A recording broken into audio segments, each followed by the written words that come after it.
Hello, I'm Danielle Park, and this is Uncommon Sense for the week of October the 5th.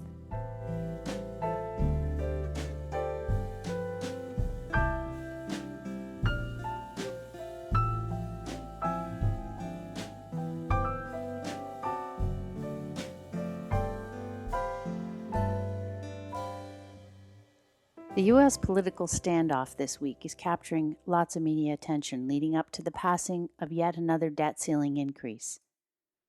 The debt ceiling debate, however, is for show. The money has already been spent. The fact is that the government's been operating without a budget now for more than 4 years. And not surprisingly, revenues have stagnated and spending has spiked as debt has mounted. The fight here must be focused on defining the operating budget, what spending and revenue collection, and what spending cuts will be approved in order to slow the pace of debt accumulation going forward. See, the truth is that abusing credit has become a national pastime over the last 15 years, and that's across all levels of government, households, and businesses, not just in America, but in most countries around the world. Excessive debt is not a national or political issue at this point, but a human one. Many credit globalization for pulling millions of people out of poverty and raising them to higher standards of living, but few acknowledge the epic debt that has mounted in that process as more and more people have become accustomed and expectant of receiving even more goods and services. Historical cycles have a way of aligning into a phenomenon. In 2001, China joined the World Trade Organization, and trade with the West became possible on a broad scale. In the West, we gained a fresh pool of modern-day slave labor in the form of more than 1 billion people that would make our goods and services for just a few dollars a day. At the same time, though, the tech implosion and the 9/11 aftermath had prompted central bankers to slash policy rates to rock bottom, and the credit boom was born. Banks stepped in to issue new products and market billowing and spreading credit around the globe. And the growth in consumer demand-driven economies took off like a wildfire for 7 long years. By 2008, homeownership and consumer debt had reached historic highs in many countries. Those with a trade surplus, exporting more than they consumed, they built up surplus cash reserves. And those who were consuming more racked up epic debt, which they then securitized and sold back to their suppliers, creating a vendor take-back financing loop on an unprecedented global scale. What happened next is recent history. The credit machine, increasingly stressed by trillions in debt-based instruments, began to blow pistons by 2007. The securitization miracle bit back, imploding asset values and paper liquidity all over the world. In a matter of months, institutions and individuals who had previously appeared so solid and genius were revealed as reckless facades. The trouble is, it's hard to go back to the reality of math once people have been living in a credit dream. Most of us are used to starting out with very little money. It's easy to start from rock bottom and go up. It's the American dream, but once we have all those trappings, it's much harder for most of us to adjust back down in lifestyle, expectations, and perceived social status. After a financial bubble, it's hard for people to admit that they were reckless and made bad choices during the boom. It's painful to recognize that they weren't financial wizards, but merely adding on leverage. Once leverage implodes, it's like a carbuncle evaporating matter in its path. The credit bubble crash of 2009 hit an unsuspecting world like a stroke. Suddenly, all the minimum requirements, appearances, material standards, entitlements most of us had come to take for granted were revealed as a mirage. They never had been sustainable, but now people were forced to see the facts as they were and not as they dreamed them, and the revelations went all the way to the top. Captains of finance were deservedly denounced as frauds. The previously revered members of Congress and the mighty Federal Reserve Board were once again revealed as bumbling academics who'd aided and abetted the crisis and failed to see it coming. Financial advisors, money managers, endowment trustees, everyone who'd been handsomely paid for their apparent investment acumen as leverage built, were fired, sued, and dethroned in the wake of the losses. Worst of all, the masses, who'd ridden that debt train up, thinking they were getting ahead, growing wealthier, found themselves in the stark light of aftermath with foreclosure notices, negative equity, and worthless consumer goods which they could no longer afford to store. All of this called into question ideas about earning, deserved, entitlements. In just a few short months, people were reminded that wealth doesn't always flow to those who are, quote, deserving. Bad things can and do happen to honest, hardworking people, and incredibly fortunate things can come to those who steal, cheat, and squander the trust of others. In many religions, immoral actors are believed to suffer for their sins after life. But faith aside, on earth at least, paybacks or payoffs, they frequently don't seem fitting. These were painful but important revelations that came out of the 2009 collapse. Unfortunately, only some people learned the lesson, though.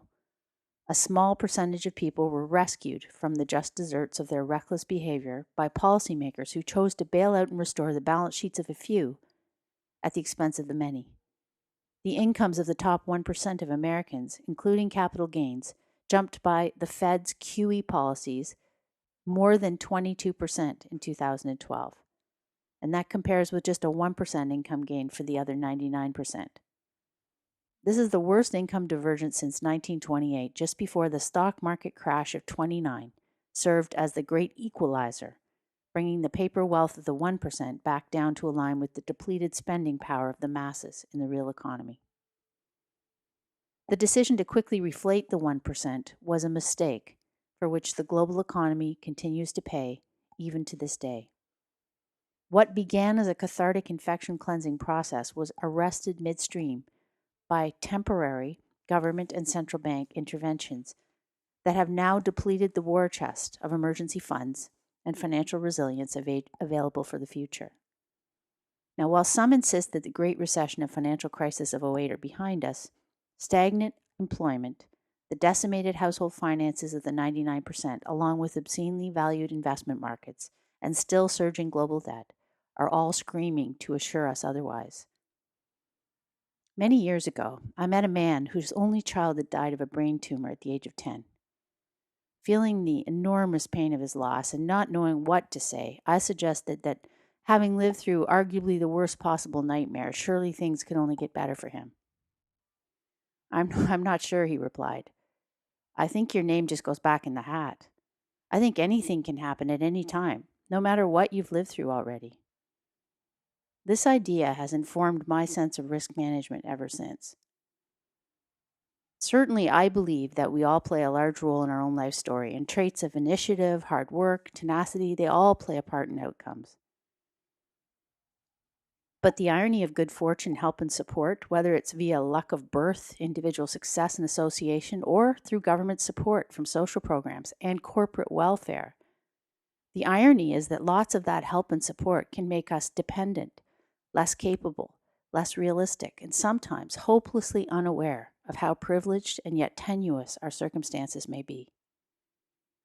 I see evidence of this repeatedly in the affluent that have been disproportionately aided and enriched by fiscal and monetary policies over the past 5 years. While many of these same people were humbled in the revelations of 2008, the rapid rebound in their government-sponsored finances since has served to wipe those memories clean. Recently, some high-profile business executives have purchased op-ed space to complain that they're being persecuted now for their financial success. The CEO of insurance giant AIG elicited some shock recently when he likened the backlash over executive bonuses as similar to, quote, racial lynchings. He stated that the backlash for bonuses was just as bad and just as wrong. This analogy is embarrassing. Not only is no one rounding up corporate executives and hanging them by the neck today, there's been relatively no persecutions, punishments, or imprisonments for even the most flagrant abuses of public trust and securities laws over the past decade. And we're talking about a host of flagrant acts here over a large swath of companies, directors, executives, analysts, brokers, dealers, insiders, and still no one of size has been punished. Lynching? At most, political donations have bought the elites a tickling show.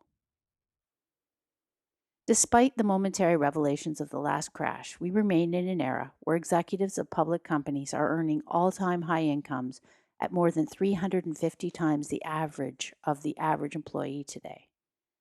And yet, they seem to see themselves entitled to a multitude of additional perks like personal jets and multi-million-dollar severance packages, even when they're fired or asked to leave following the financial demise of the companies under their stewardship. Calling foul or fraud on arrogant and excessively extractive practices is not nearly akin to racial violence and discrimination, and conscientious people everywhere should point out the lunacy of such assertions. Furthermore, when people lavish praise on the central bank today for its aggressive policies in stimulating asset markets, they frequently state that it's needed because it has to offset the fiscal drag of a paralyzed federal government. But this reasoning overlooks the reality that artificially reflating asset bubbles simply enables and elongates extreme self-destructive behaviors inherent in that dysfunctional government, financial system, and economy. They temporarily stall, but not avert the necessary rebirth through failure and restructuring. But this is not just about picking on the wealthy. As the boomers retire in mass today, many are feeling entitled to decades of social and health benefits. But at the same time, many are critical and intolerant of taxation. Others denounce today's underemployed youth as entitled whiners who need to stand on their own 2 feet, and yet see no hypocrisy in the incredible economic conditions and policies that gave their generation such a running start, even while depleting the financial stability, regulations, taxation levels flowing into public coffers over the last 30 years. Recent American census data shows that labor participation rates for young adults is 65% today, compared with 80% in 1980.